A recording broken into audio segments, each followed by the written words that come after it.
Good morning, ma'am. I am going to discuss the uh, topic last time about heat and fire.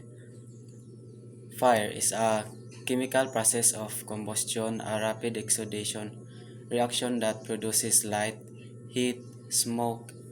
It is a visible phenomenon, and heat, a form of energy produced by fire or other sources which can be felt but not seen.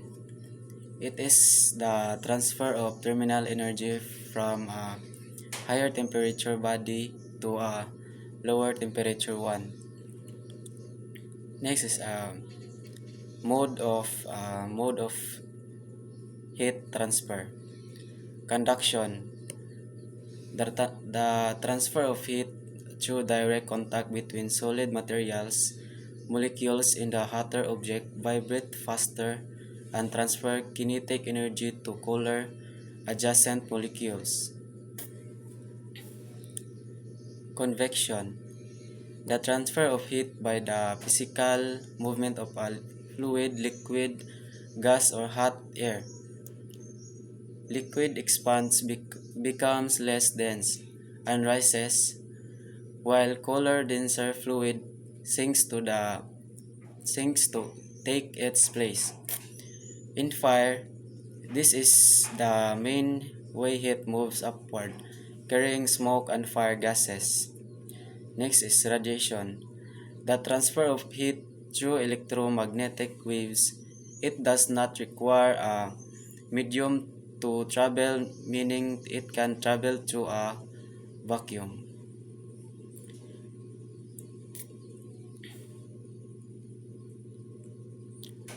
Next is the fire mode. Especially in fire, this involves the movement of burning materials, embers, sparks, carried by wind or gravity, which can start new fires. Next is stages of fire. Incipient stage, ignition, the beginning of the fire where fuel, oxygen, and heat combine to start the fire.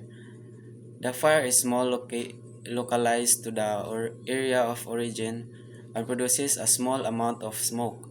This is the easiest stage to extinguish growth.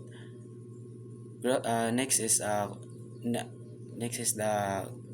growth stage. The fire spreads from the original source to nearby combustibles. As heat builds up, it rises to the ceiling, creating a hot gas layer, and the temperature increases rapidly during this stage. Flashover, a rapid, simultaneous ignition of all combustible materials in the room, can occur. Fully developed stage.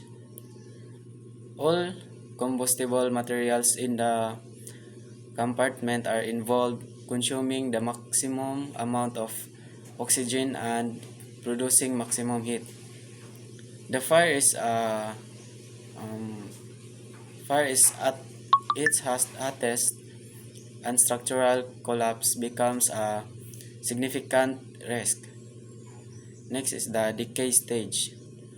The fire consumes the available of fuel or oxygens and begins to die down. It is typically the longest stage. While the flame diminishes, this stage is very dangerous because oxygen is suddenly reintroduced. A backdraft, explosive or explosion can occur. That's all, ma'am. Thank you, ma'am.